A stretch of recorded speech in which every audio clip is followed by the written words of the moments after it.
Welcome everybody watching on YouTube. This is my third attempted takeoff. We've aborted 2 takeoff attempts thus far. Hopefully third time is the charm. It's been a couple weeks since the last speedrun episode, but hopefully I'll make this one count. And again, I hold myself to pretty high standard with the speedrun, so I only record episodes when I feel like my mental and educational energy has been fully recharged. So thanks everybody for your patience. Without further ado, let's jump in. Congrats to Gukesh. First speedrun episode as with a new world champion. And we have black here against a 1461. We are approaching, well, slowly approaching 1500.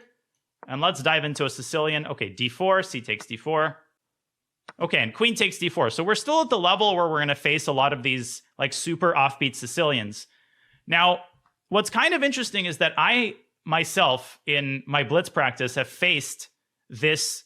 Like, I would call this a center game against the Sicilian. It doesn't officially have a name. Like, obviously, c3 is the Smith-Morra. Knight f3 is also possible and, usually transposes into the Najdorf or whatever Sicilian you play. But queen takes d4 is kind of equivalent to, like, if the e-pawn were shifted over to the c-file, you would just have a center game. With the pawn on the e-file, it looks even worse than the center game because apart from granting us a lead in development, and our next move is obvious. Let's not waste any time on the obvious knight c6. We have this sort of obvious plan of expanding in the center with e6 followed by d5 at some point. But that is far from the only way that we can set up our pawns in the center. If you're a fan of the accelerated dragon or fianchetto systems, you might be very tempted on the next move to fianchetto the bishop. And everything really depends on where white puts the queen. I think our choice of setup depends entirely on where white retreats the queen, or if white retreats the queen. Okay, white does retreat the queen. Now, at sort of my level, the grandmaster level, believe it or not, some GMs have tried this setup with white, and it contains more venom than it may appear. But the title players who play this setup, they play, I think, the move queen to e3. And I'll show you after the game a couple of new, relatively dangerous anti-Sicilians that involve the queen kind of dropping back to e3, hiding behind the pawn, and it may seem the black gets an advantage every which way, but in fact you have to know some theory there. In any case, so queen d1 is not a testing move, and I think the most straightforward option is just to go knight f6. We should start with the most flexible moves, and now we have to make sort of the broader choice between playing g6 and fianchettoing our bishop, or playing the aforementioned e6 and developing our bishop in a more standard fashion. Some of you may also be paying attention to the possibility of e5. And e5 is a totally viable move, especially if you're a Najdorf player. You should not hesitate to play a move like e5. You should not worry too much about the weakness of the d5 square. The drawback of the move e6 is that later in the game, the bishop on c8 might have a harder time getting out of the gates. Largely, this is a matter of preference. I actually quite like the look of e5. I quite like the look of e5. And we'll check this with the computer after the game. We'll see what the computer likes here. But I like e5. And this fixes the pawn on e4. And because white is lagging so far in development, white could actually end up in very serious trouble if he's not careful. So what's the best move here? Like, what's the logical follow-up to the move e5? So some of you might be tempted by the move knight to d4. I understand that that's sort of an instinct, but knight to d4 is just an empty threat. It doesn't really do anything. The bishop will drop back, and then the e5 pawn will be loose. I like bishop b4 because this develops a piece and it threatens knight takes e4. Very natural move. Bishop takes c6. Okay, now maybe some of you are tempted by the prospect of crippling white's queenside pawn structure, but I really don't like the move bishop takes c3. First of all, there is absolutely no hurry with that move. And second of all, giving up your dark squares like that, the point of this setup is not to play for pawn structure. You're trying to shoot down a bigger target. I also don't like DC, because why allow the queen trade when you have a big lead in development and a bishop pair, and the prospect of grabbing the entire center with d5. So I've discussed this before. This particular structure, when b takes c6 happens in the Sicilian, typically that favors black in almost every variation where that move potentially happens, because it eases the task of grabbing the center with d5, which in fact we could do right now. There's many possibilities here. We could start by castling, but I don't see any reason to procrastinate with the move d5. We are perfectly capable of supporting our center. We don't need to castle immediately. Our king is not in any danger. White's king, on the other hand, is in grave danger already. Yeah, this is actually kind of a disaster for white, and we should start thinking about winning material pretty quickly. Okay, so first things first, d4. It's important to note that this doesn't necessarily win a piece, because white can respond with the classic technique a3, which everybody should know, a3, and if bishop a5, white has b4, chasing the bishop away. And at most, what can black extract from that situation? An extra pawn. Like at most, you can play something like d4 a3, bishop a5 b4, and you can play d takes c3, b takes a5, queen takes a5. But that's just a pretty pathetic looking pawn, and you've cashed in your entire center for like a relatively insignificant pawn. We can do a lot better than that. So what else exists? Well, apart from d4, there are other ways in which we can put pressure on this knight. Right, so there's a pretty natural move here, queen to a5, which occurs to me. And this accentuates the pressure on the knight. It reinforces the threat of d4, and it unpins the knight on f6. But even that is not the only option available. We can also focus on our development. We can play a move like bishop to a6 in order to control the a6 f1 diagonal, reinforce our control over the light squares, and in the long run prevent white from castling kingside. So there's a lot of options here, and it's largely just a matter of choosing the option that you prefer. I also like the move d4, but then in response to a3, rather than grabbing the material, we can actually just play for a long-term advantage. Actually, I really like the move d4. And let me show you, assuming that white plays bishop f6, which makes his defensive task even harder. Obviously, we should take with the queen, preserving the integrity of our pawn structure. And I assume that white will play a3, otherwise he loses a piece. Okay, knight e2, he loses a piece. Thank you very much. And now is a good example of something that I've illustrated a lot in the speedrun, which is once you gain, when you win material, the next 2 or 3 moves is often where the game is won. And a lot of times when people struggle to convert an advantage is because you win a material, like you win a piece or you win a rook, and then you make a couple of autopilot sloppy moves, and you allow your opponent to limit the damage, and the game drags on. So here it's actually important not to just autopilot the bishop to a5. White's next move is to castle. So if you can keep the king stuck in the center, you're going to win the game a lot faster. That's why the bishop should drop back to c5, controlling the dark squares and permanently preventing white from castling. Also notice that the pawn is fully restricting the knight on e2, which now has absolutely no squares. Now I'm looking at the open d file and I'm thinking, okay, we can either castle and put a rook on d8, or we can play the aforementioned bishop a6, probably even stronger, and then put a rook on d8. Okay, c4 doesn't really do anything. Yeah, actually here I like castling, just because bishop a6 is a little bit less effective with the pawn on c4. Rook d8 looks good. I mean, anything is winning. Yeah, rook d8 looks great. And now we can play for checkmate. Queen b3. Okay, so if you wanted to be fancy, and I know that there must be somebody watching on YouTube or watching on Twitch who is tempted by the move bishop c8 to h3, or bishop to g4. I just know that those people exist.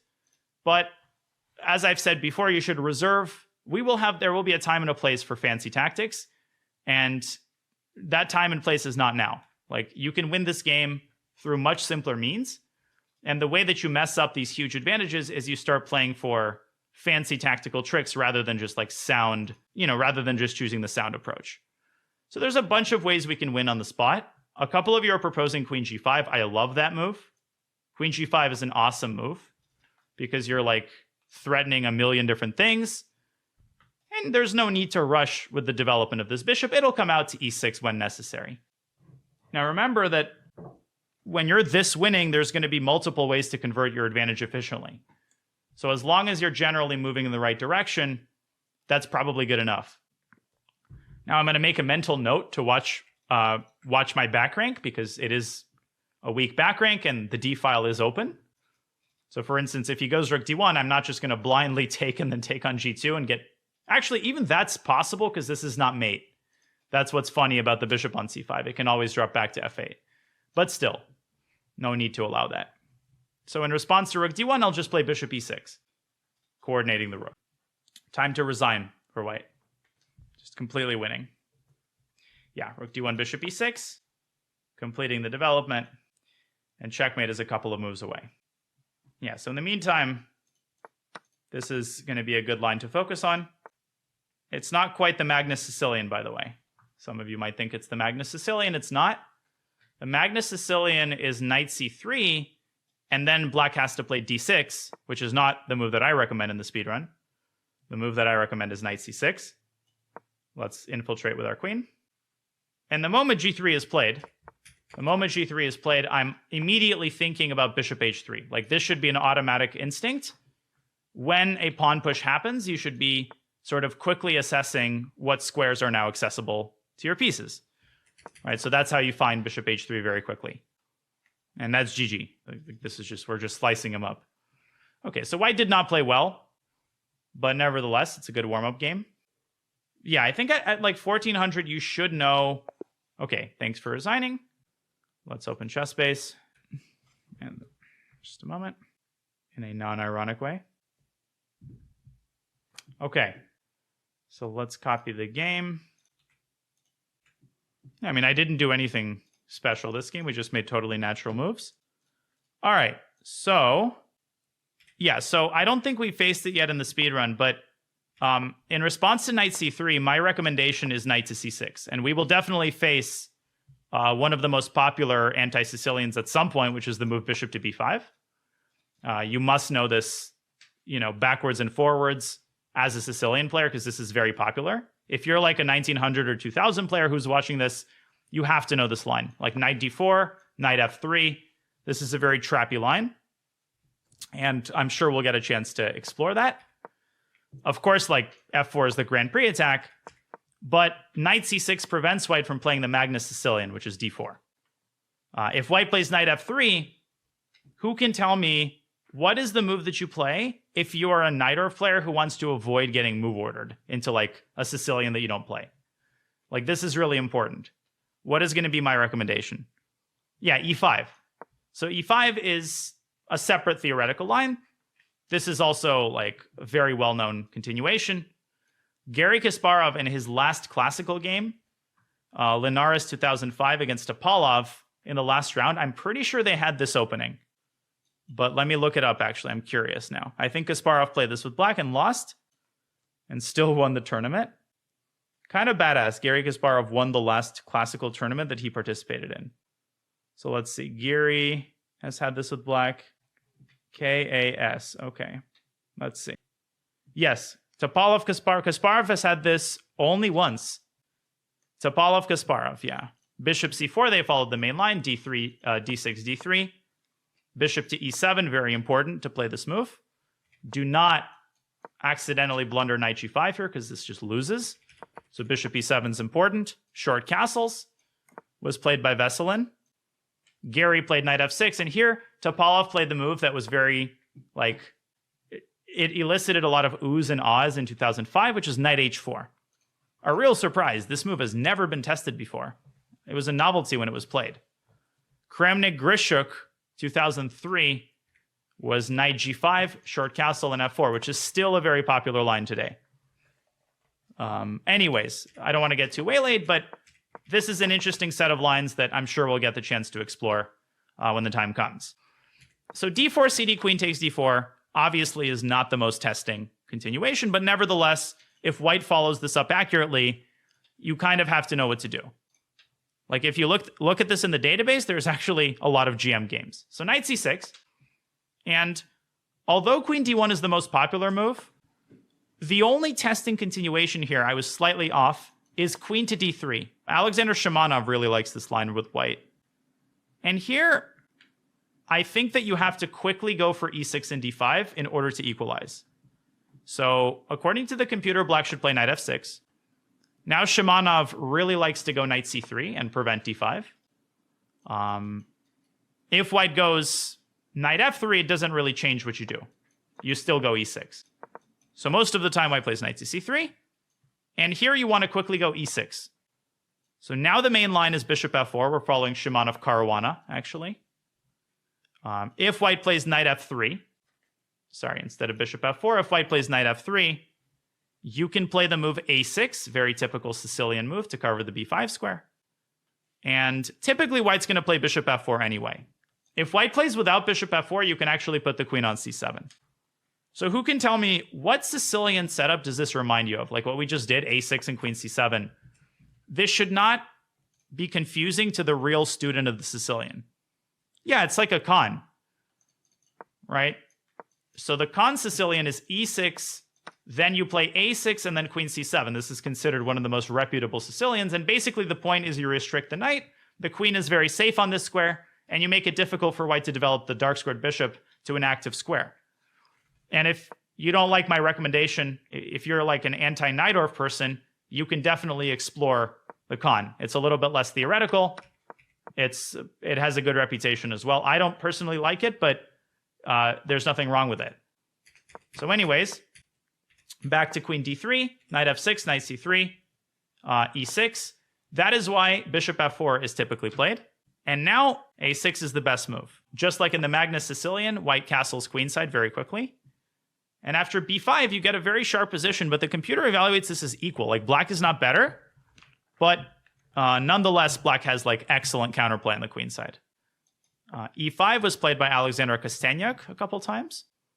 And now best move seems to be queen to c7. Look at that move, queen c7.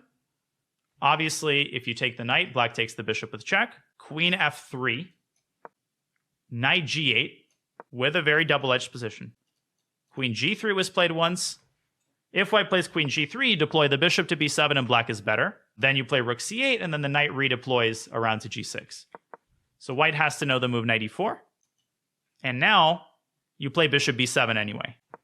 And if knight d6 check, 2 games in the database actually, bishop takes d6, e takes d6, queen a5, with a very double-edged position, but I like black here.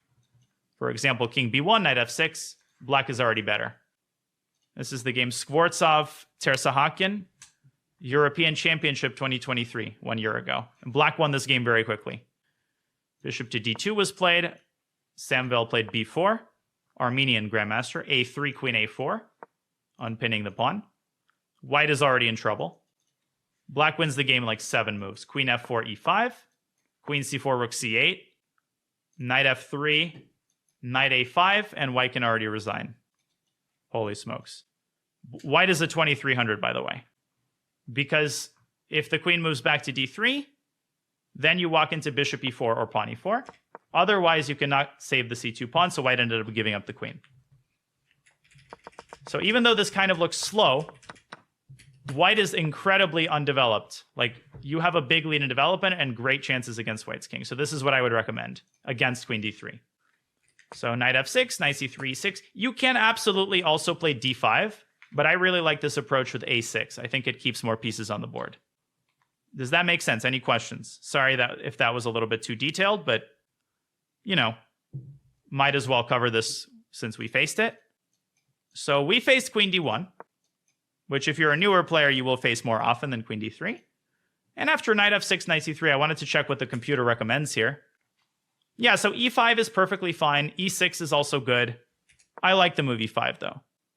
Because apparently the only way for white to equalize is... to play knight g to e2, which nobody's going to play in their right mind. Except Noterbeck. Noterbeck has played this. No, but this is like computer nonsense. Bishop to b4, a3. Andreyk and Zhigalko had this as well.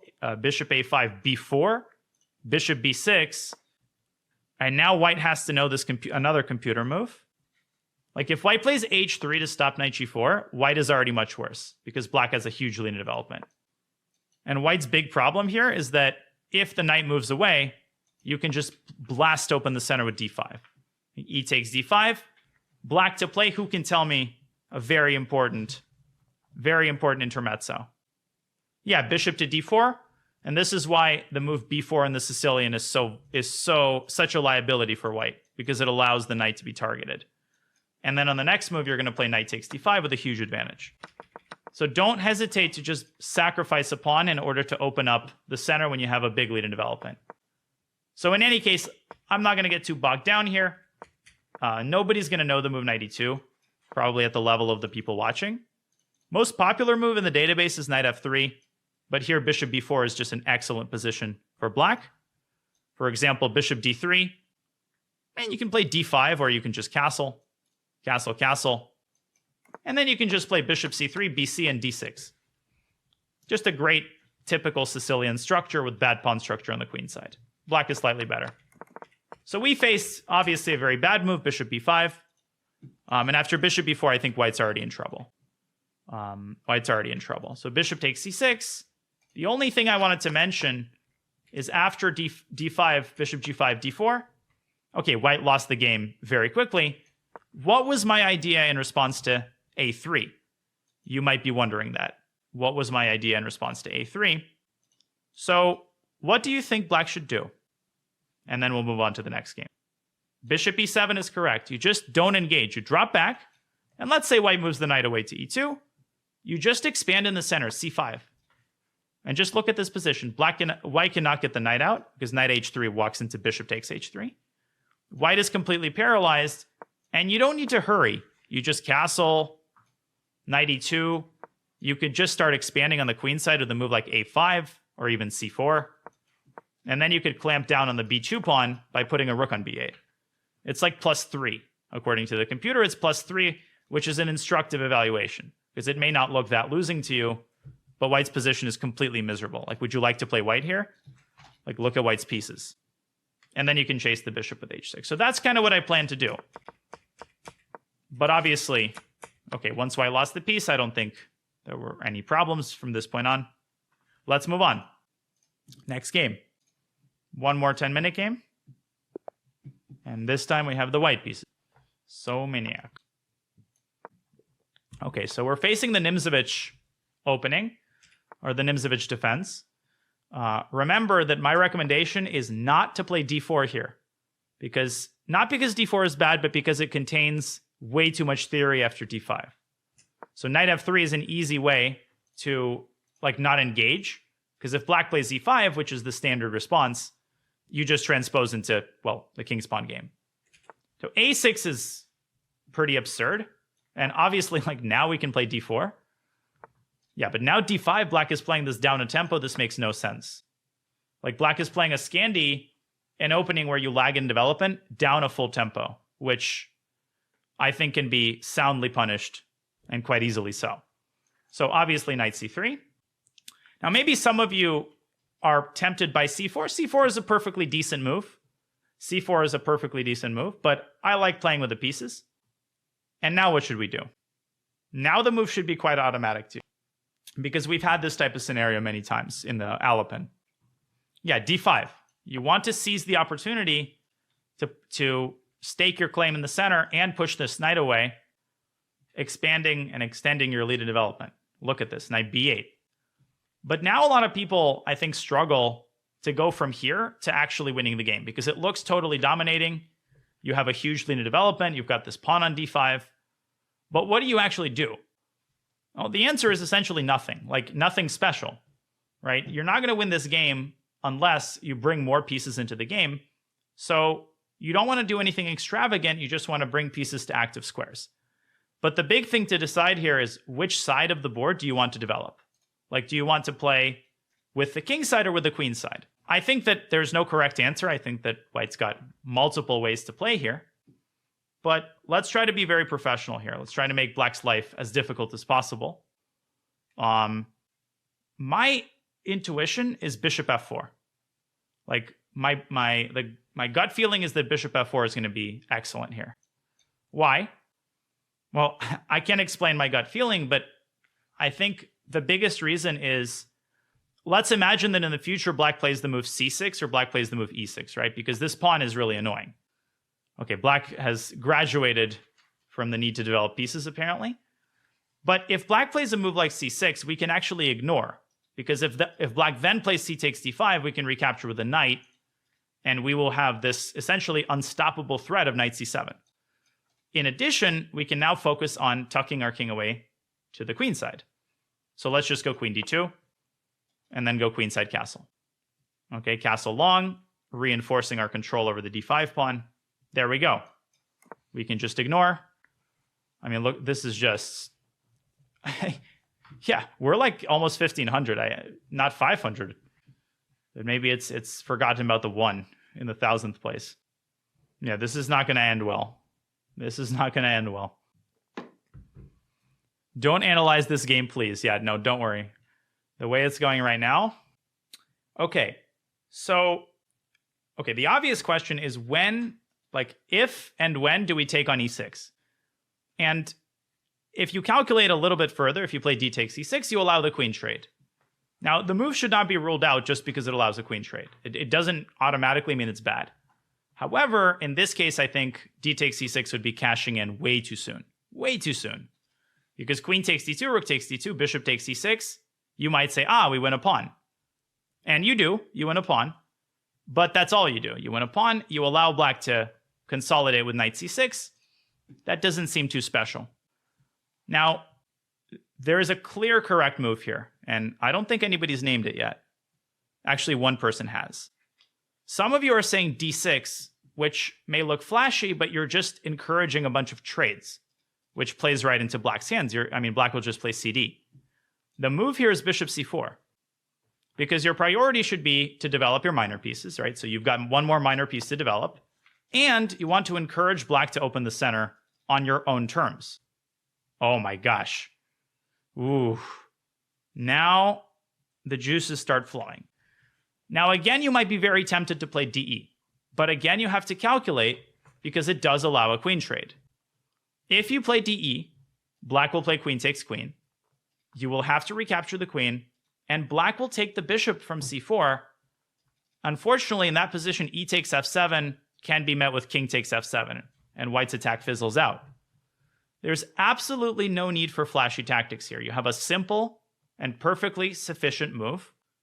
There's no need to sack the bishop. Absolutely no need. Just play bishop b3. So this is one of the most important rules of attacking chess.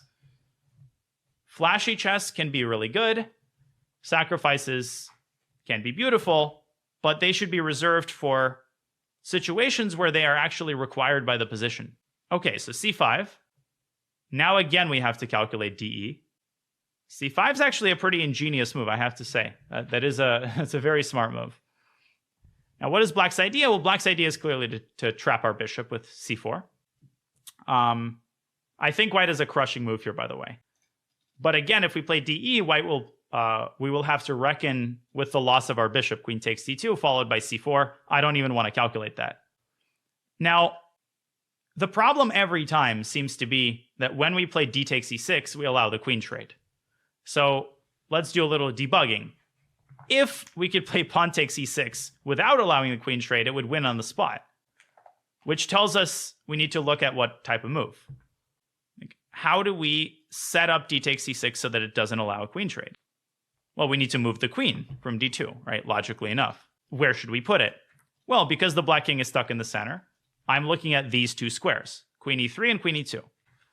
Now, typically, you should be biased toward putting the queen on the safest available square. So my gut feeling is queen e3 might run into knight g4. At the same time, black has 0 development, so knight g4 is not a dangerous move. Then we can just drop the queen to e2. And in fact, it might be a good thing to provoke black into moving the knight away from the center. So I like queen e3. Does that make sense? Like, knight g4 is actually favorable for us. And the game is over. Like, we're going to go DE, and black's position is just going to turn into dust. Boom. Like, black can resign. Black has no development. And now black has no queen. Well, that was easy. Slightly anticlimactic. Okay, then once black recaptures, we can go rook d1 or queen b6. Yeah, queen b6 or rook d1 both look great. Let's start with rook d1. Knight b to d7. Okay, so now, again, queen b6 is very much possible here if you want to be flashy. But typically the way to deliver checkmate efficiently is to use your minor pieces in a smart way. Like, you've got these knights and these bishops. It can be very tempting to like only use your queen. But unless you see a direct path forward, you should be careful about delivering these like empty check. Actually, I like queen b6. But the reason is very specific. After queen b6, king e8, who sees a very important follow-up move? It's a simple move, but still. Queen b6, king e8, where should the queen go? Like, what should we attack in that position? Yeah, like the queen will be hanging, so we can deliver this check, but remember that when the king steps away from the pin, the queen will then be hanging. So we have to step it away to c6. And by the way, the move that I was kind of implying earlier is knight f3 to d4. So we'll start with queen c6, but this knight can join the attack through d4 and then hit the bishop. Also, we could have played queen b7, obviously. Okay, well, this makes it a little bit easier for us. Yeah, slightly anticlimactic game overall. I was expecting more stiff resistance, but it is what it is. Okay, now black starts thinking, but it's a little bit too late. This is checkmate, GG. Okay, we'll just take a minute to look at this, because honestly, I think I did a pretty decent job of explaining most things during the game. But just a couple of instructive notes. First of all, I mean, if you want to do your own research on the move d4, you can. But this is like reams of additional theory because black has both e5 and d5. And there's literally 0 point in studying this. After knight f3, black can still play d5. But this version of the Scandi is very bad for black with the inclusion of these two moves. Now, conceptually, who can explain to me, and this is a good moment if you're watching on YouTube to train your conceptual knowledge, you should understand that this is a bad Scandi without actually knowing any theory. Why? Why does the inclusion of these two moves make it a bad Scandi? You're like, well, the Scandi's already bad. Yeah, so there's a knight on c6, but in the Scandinavian, in its like pure version, black needs to reserve the c6 square for a pawn. Like in the vast majority of variations, black does not play knight c6, black plays pawn c6. Like in the main line, after bishop d2, black's main move is c6. And it's an integral part of the Scandi to clamp down on the d5 square. Otherwise, it's not a Scandi. So here, the problem is that white is just going to full send the pawn up to d5. Like if black plays queen a5, you can play d4, or according to the computer, the best move is actually bishop b5, immediately accentuating the awkwardness of the knight on d7, on c6. So Magnus has actually played this with black, bishop d7. Now you play d4, and there's really only one thing to know. After a6, by the way, if black castles queenside, you can castle kingside, and you can do your own research here, but black is borderline lost. If black plays a6, you drop the bishop back to c4. And typically black castles queenside, and in this position, you have to remember to play h3. This is the one thing that people forget, and maybe you can relate to this. A lot of times that white gets in trouble in these types of lines, the reason is that white castles, and black plays this nasty little move, bishop g4, and suddenly your pawn on d4 is under fire. So here it's very important to throw in the move h3. And if black tries to open up the center, you can just push d5. And then on the next move, you can castle kingside. Or after bishop b4, you can play bishop to d2. Yeah, this is the line. Knight d4, a3, black is in big trouble. Queen c5, bishop a2. Knight f3, queen f3, bishop c3, bishop c3. It's like plus over minus, and then you can castle. So that's what I'll say on the opening topic. Okay, a6 is horrible. And then why should you have a like firm intuition to play d5? Well, in the Alapin, which I also play in the speedrun, there's a line that people fall into very often, where newer players will often go knight c3, knight f3, and then knight f6.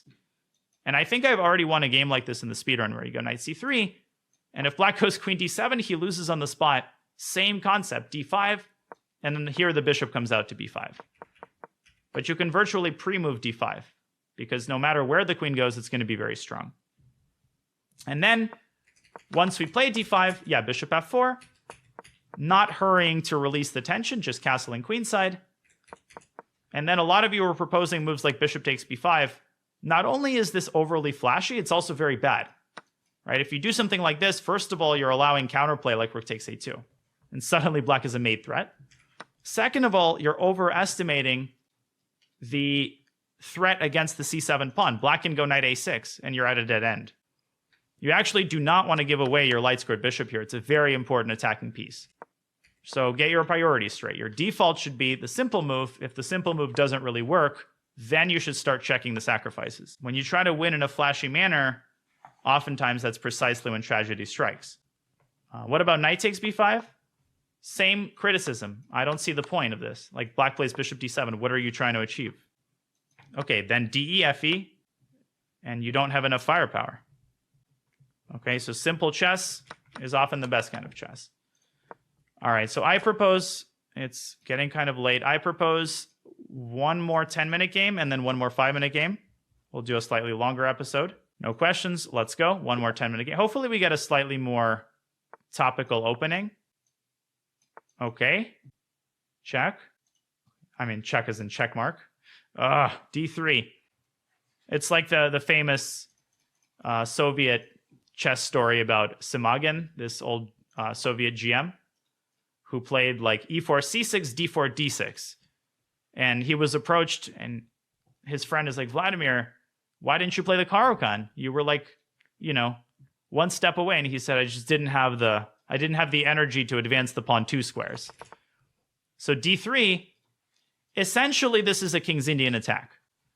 Like if white plays g3 on the next move, which is standard, we get a version of the King's Indian attack. And I've definitely already faced this in the speedrun. I remember clearly outlining the setup that I recommend against it. So for starters, I like the move knight c6. This is a nice, flexible, developing move. Okay, white plays c3. In and of itself, nothing special about this move. But clearly white is indicating that d4 is well, I wouldn't call it a threat, but it is kind of a nasty prospect. So you have to be vigilant. I don't like e5 because e5 does not actually prevent d4. The move to prevent d4 is knight f6. And there are some early tactics here that you should be aware of. Bishop e2. After the game, I'll show you what to do after d4. But as a good exercise, if you want to pause the video on YouTube, figure out what black should do after the move d4. Should black take on e4? Why or why not? Okay, so now white is playing essentially what's called a Hanem setup, H-A-N, H-A-M. And the traditional Hanem is played with the black pieces.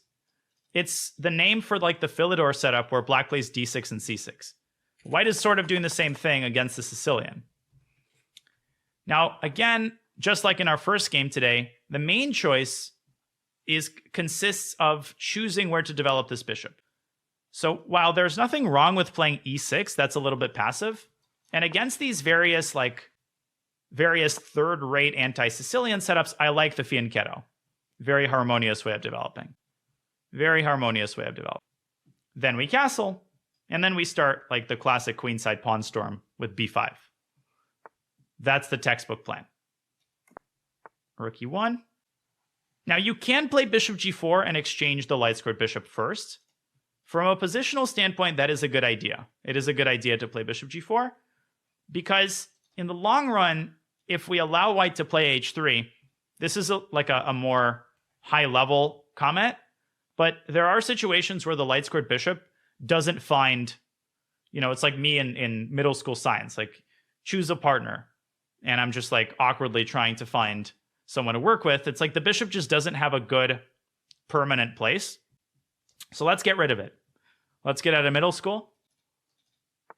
Now, we don't need to rush bishop takes f3. We can play this move whenever white completes the maneuver or whenever white plays h3. In the meantime, we should commence our queenside operation with b5.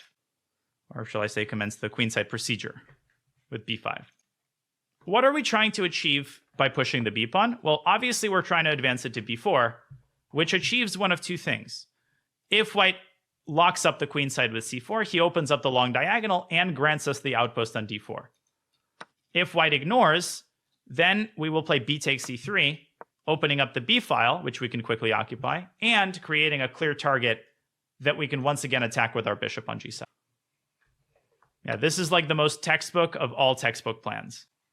Ooh, now an instructive moment. How should we recapture? Or should we recapture? Maybe you're tempted by a different move. Yeah, we should play knight takes b4.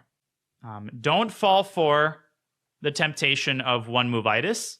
I know some of you might be eyeing knight d4, but knight d4, the queen drops back to d1, and you'll have to recapture the pawn with a pawn. Then the knight on d4 will lose the support of a pawn, and it will not be on an outpost, and white will easily be able to exchange it with a move like knight f3. Why is knight takes b4 the proper way to recapture? Because it keeps the pawn on d3 as a backward pawn.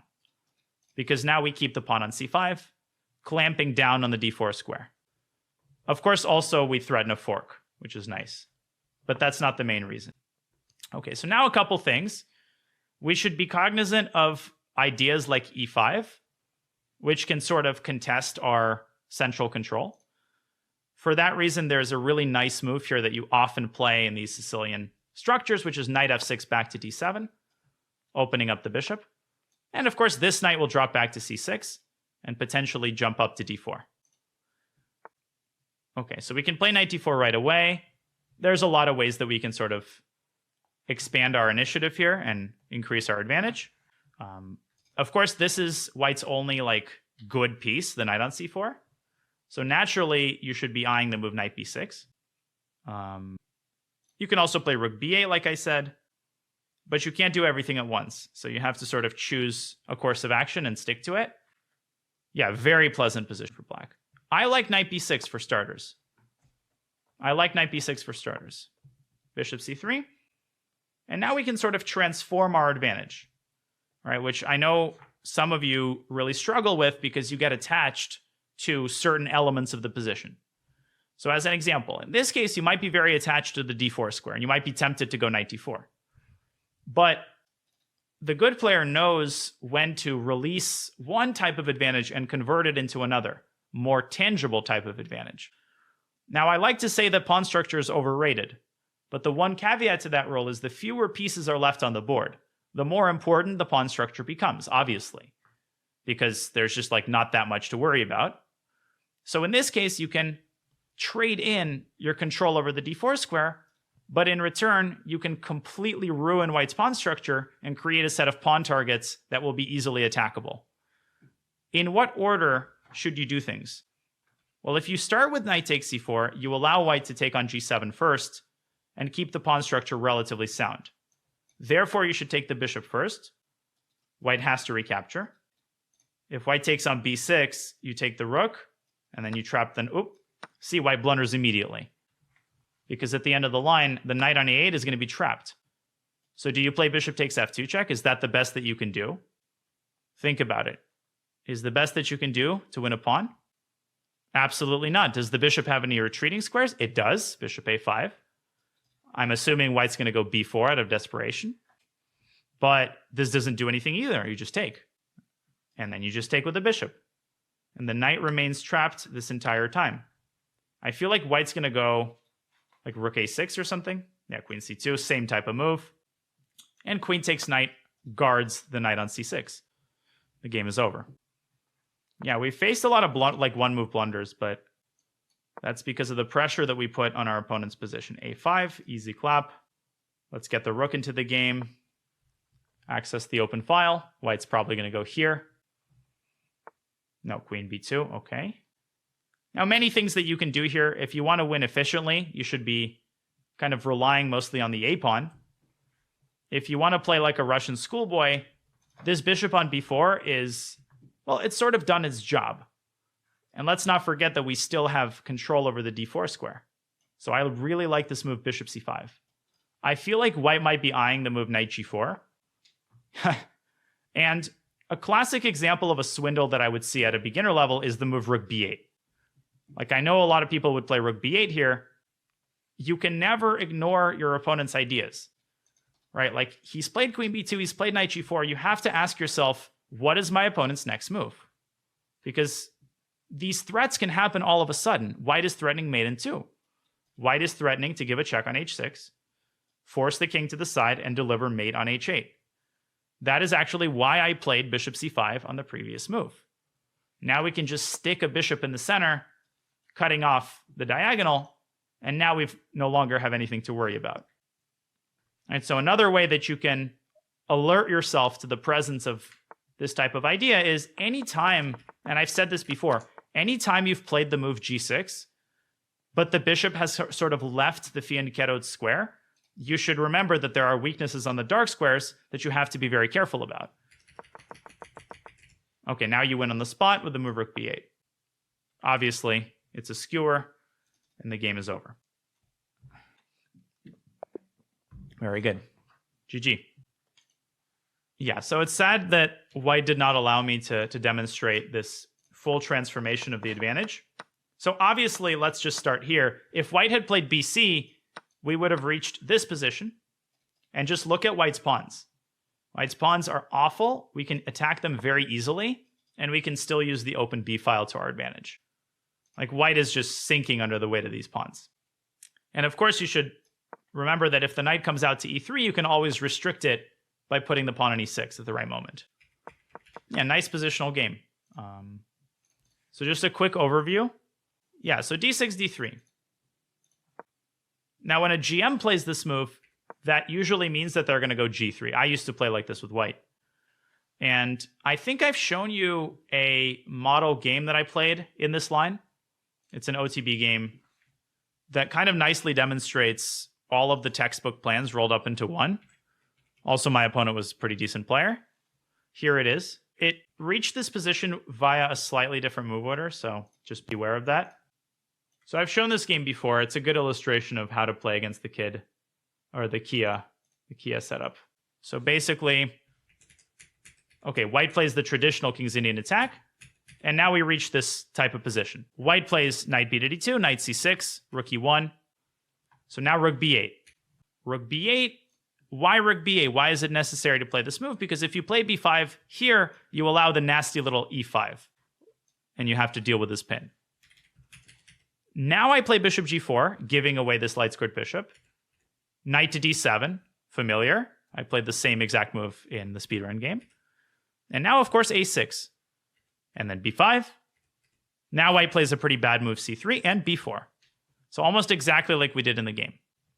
White tries e5, but it turns out that white cannot sustain this pawn on e5. It's under like 10 different attackers. So white has to, okay, like my opponent tried to muddy the waters, but knight d to b8 was a sexy little move, hitting the queen and protecting the c6 knight.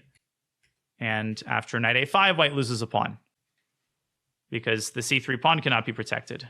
Like, the queen has to release the pawn. One more intermezzo, e6. Obviously not rushing with bishop c3. And after the bishop moves, I won a pawn, and I ended up converting it. Okay, so this is like a fairly standard example of the plans working to perfection. And this is kind of what we did in the game. In our game, white did not play g3. White played c3, but it doesn't really matter. The only important detail here is what happens if d4. Should black take on e4? What should be black's choice here? Yeah, so very important. Knight takes e4 is a common trap because of d5, and black loses the game. You should know this. This is very common. The most common instance of this is the move c3. Like, maybe you've seen this particular anti-Sicilian, and here you're not supposed to take the pawn because of queen a4. However, black has a way around it. And the smart Sicilian player knows that if you play cd, cd, and now play knight takes e4, you can get away with this. And the reason is after d5, you have the intermezzo queen a5 check. Really important thing to remember. Now, white cannot really cover with tempo because you just take the bishop. So white has to cover with the knight. And, okay, the only serious move here is knight c3. Because knight b to d2 loses the pawn on d5. And here you can just play knight c3 bc. Do not play queen takes c3 and lose a piece. But you can play the move knight e5. And if white plays knight e5, you grab the pawn with check, and then return and grab the e5 knight with check. And now develop the g4 with 2 extra pawns. White's compensation is minimal. Queen a4 check, you can return to d7, and the rook is hanging. So it's like minus over plus. Yeah, like rook b1 is the computer move here. You can actually still take on c3. There's a crazy line here. Bishop d2, knight d3, king e2. Holy smokes, look at this line. Queen c5 check. Of course, everybody saw it. And if king takes d3, check. And now, who can finish the line? Black to play and win. Who can finish the line? Stockfish can, but you can as well. Pause the video. So obviously, you don't want to take the rook because it's 2 pieces for a rook. It's actually not that hard. Queen c4 check. King e3, queen e4 is checkmate. But even if king e1, you go queen e4 check, loading up the battery on the rook. And black emerges with an extra exchange. That's it. The game is over. Black is up in exchange for no compensation. So kind of a cool line. Queen c4, queen c5. So after queen c5 check, white is supposed to go king. White is supposed to go knight d4, which is impossible to figure out. And then knight e5 with a huge advantage. Anyway, yeah, Stockfish has its moments. In any case, this is something to remember because white has this famous anti-Sicilian where white plays c3, knight f6, and then h3. This is, Jospin plays like this. You'll probably face this in your career. Here, the best move is knight c6, and there is a line where white plays d4, hoping that black does not know this trick, except it's the same exact idea, queen a5 check. So something that you should remember. So in the game, white plays bishop e2. Now, why did I refer to this as the Hanem setup? Because in the Philidor, black can play a very similar setup where, okay, for example, bishop c4, whatever, h6 castles, black plays this setup, which is known as the Hanem setup. And then the queen comes out to c7. I'm sure you've seen this before. White does something similar with the white pieces here. Obviously not very ambitious. So I decided on bishop g4. Now, bishop g4 is far from the only way to play these positions successfully. The computer really likes the move e5 here, and I won't get into why e5 is a good move. I do like bishop g4, though, from a practical standpoint. Knight f1, b5. I think everything I did was perfectly logical. Only thing is I did allow the move d4, according to the engine. So this was a slight inaccuracy because I completely missed d4. And the point is knight takes e4, bishop takes b5, wins a piece. So if you're playing like a titled player, probably the best move for black is to start with rook b8. But all of these are pretty insignificant details at this level. We push the pawn to b4. And yeah, knight d7, a really important idea.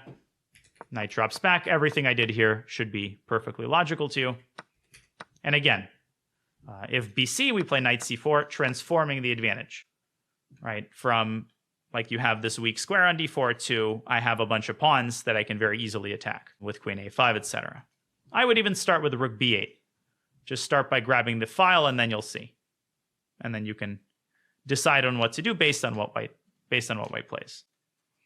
Okay, last thing we'll do is a 5-minute game. It's been a pretty long episode, but just as a gesture of gratitude for everyone's patience and support, 1 5-minute game to round off the speedrun.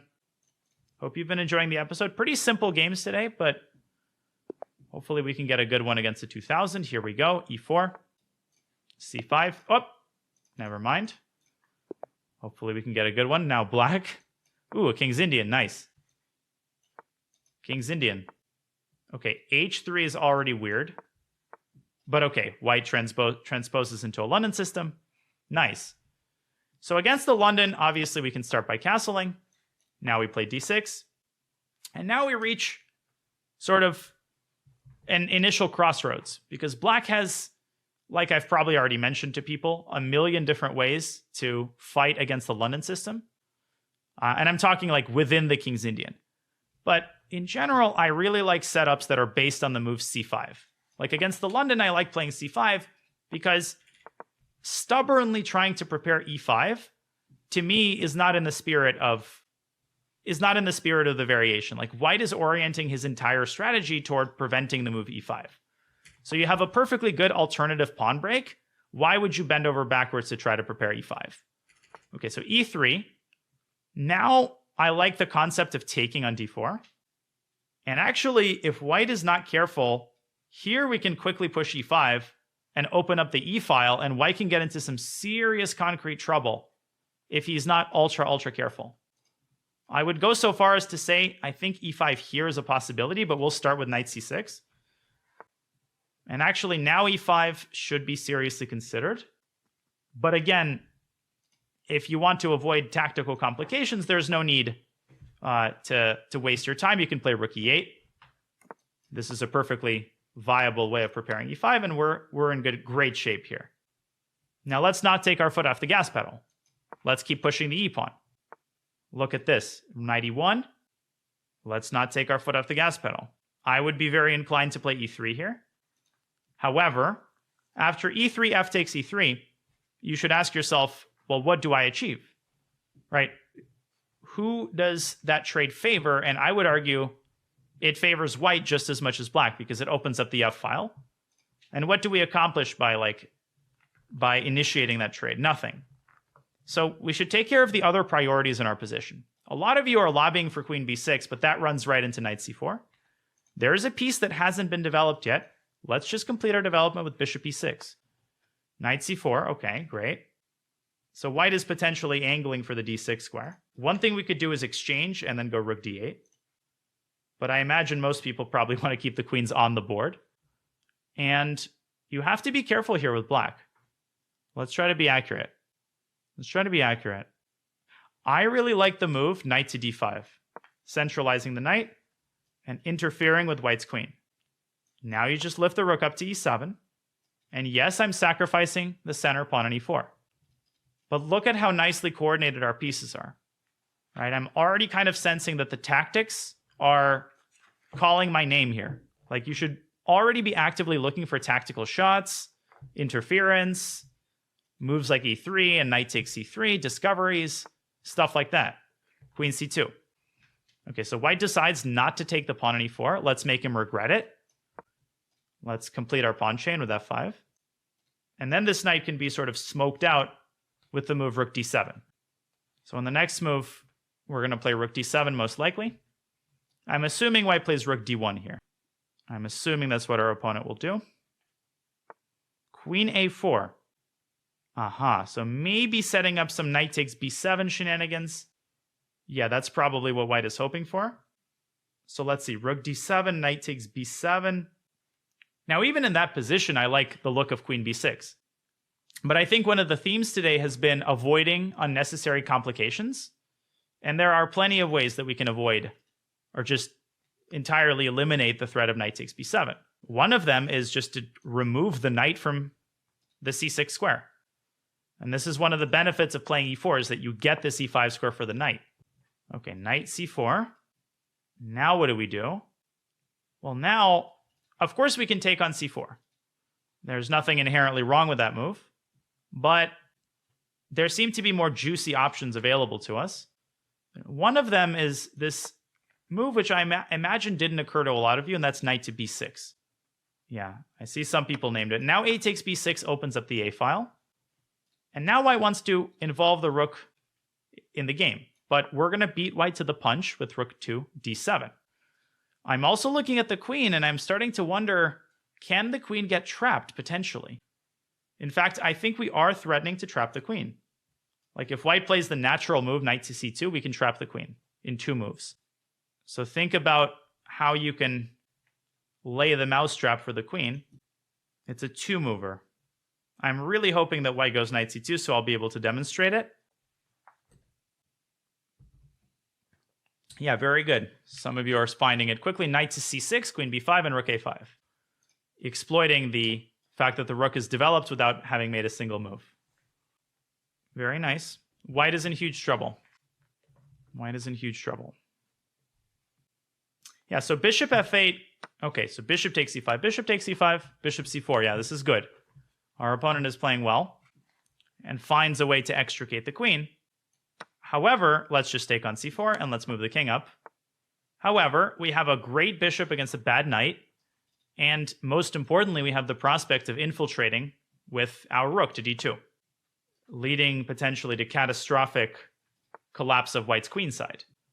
Okay, so now one idea that immediately comes to mind is building the battery. But looking at this construction, I'm seeing the move queen to g8. Because if we can separate the queen and the knight, our rook is just going to massacre white on the second rank. He is pressuring my clock, and I am cognizant of that, so I will focus here once I hit 30 seconds, but plenty of time. No worries at all. Trying to maintain a high quality of play. So if white plays, queen b5.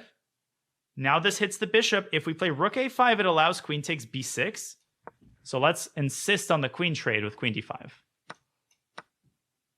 Now we go back bobbing for apples with rook d2. If white plays rook b1, we assert our control of the d file with rook d8. And now I'm paying attention to the fact that we have a pawn majority on the king side. So putting that pawn majority to good use, we can play the move e3. Now g3 is a very weakening move. Now where should our bishop go? Well, it should go around to c5. It maneuvers to c5, protecting the e3 pawn. And now the final stage, I think, is to double rooks on the second rank, which our opponent just helped us do. That should lead to forced checkmate in many different ways. Yeah, so just check, check. You should know the drill by now. This is not too difficult. And that's forced mate, yeah. Not the smoothest conversion, I have to say, but given the time situation, I think this was not too bad. So obviously, here you should just take the knight. That's by far the easiest option. And now, again, the question is, how fancy do you want to be? If you want to be very fancy, you can play e2. I also think this is the best move. And this will lead to forced checkmate because we give a check. If white takes, we make a new queen. If white moves up the king, we go e1 equals queen. We take this rook. Then we go around and take the other rook. Let's be clinical. Let's take it with check. Check. And checkmate. It's all pattern recognition. A lot of props to our opponent for great defensive effort. Okay, I'm pretty tired, so let's keep this brief. So h3 is a weird way to proceed, but I suppose it makes sense. White ends up playing bishop f4. And here we have a more standard London. So d6, so castle c3. So actually the computer does not love the move c5. The computer believes that white is a little bit better after dc, dc, and then e4. So I'll investigate this a little bit on my own and give you some of my thoughts later. But for now, let's stick to the more London-esque move e3. Yeah, so essentially what this game shows is the importance of being flexible with which pawn breaks you choose. If white would have played cd, we would have still played knight c6. And if white plays, for instance, bishop e2, you can still play e5 in a lot of these positions. And the last thing that I'll kind of point out here is after de knight e5, who can tell me a very powerful move to seize the initiative? Here, this is the concept that you have to know. So you have to exploit the bishop, exploit the diagonal. And this move just creates a million threats. It's knight to d5. Yeah, knight to d5. Because even though white can trade, you now have the threat of bishop takes b2 and the threat of knight takes f4, which is more of a positional threat. So for instance, if white goes, let's say, queen c1, after knight f4, ef rook e8, essentially white can resign because white will not be able to get the king out of the center. So white's already in trouble. So this is kind of the main idea. White played ed, and here something very similar, rook e8 and e5. And immediately black has a big initiative. Yeah, I think the rest of the game I played pretty straightforward chess. Maybe the one thing I'll say is knight d5 apparently wasn't an accuracy. At various points, I could have played a little bit more incisively. Probably I should have played rook e7 right away to get this rook to d7. Scotland W, thank you for the subs. Appreciate it. Here, I did not take the move knight takes e4 too seriously, but apparently it was possible. Queen to b6, though I would argue that black has fantastic compensation from a human standpoint. If rook b1 is played, bishop f5 already wins the game, because queen takes d5, bishop takes e4 as a fork. So I actually like the way that I played from a practical standpoint. Our opponent gave us a chance to protect the pawn, and once that happened, the situation was absolutely horrendous for white. Last thing, Apparently, the move bishop e5 was even stronger because in this equivalent situation, we would have had the additional resource knight f4. And this wins the game because of the move queen to d5, trapping the knight in the center. Kind of a nice little detail. Yeah, remember this bishop e5 idea, exchanging the London bishop. I played knight e5, and I'm pretty proud of knight b6, opening up the a file. Now, of course, this threatened to trap the queen with rook a5. So it essentially forced white to give away the best piece on the board. And by using the second rank, I ground white down in the endgame. Nothing too special, but nevertheless, kind of a nice illustration of how superior pieces can eventually translate into a more tangible advantage. Also notice, like here, white could not have fought for the d-file because the a2 pawn would have fallen at the end of the line. So I would encourage you to analyze this game a little bit on your own. Remember that if you ever want access to my speedrun games, you can go to my chess.com member page, chess.com/member/HebekAreras, and you can analyze the games to your heart's content. All right, folks, let's call it a night here. Thank you for watching. Hope you enjoyed the extended episode, and I'll see you in the next speedrun episode. Thanks, everybody, again, for the very kind comments and support on my YouTube channel. All right, guys, I'll call it a night. It's been a long one. I'll see you guys later.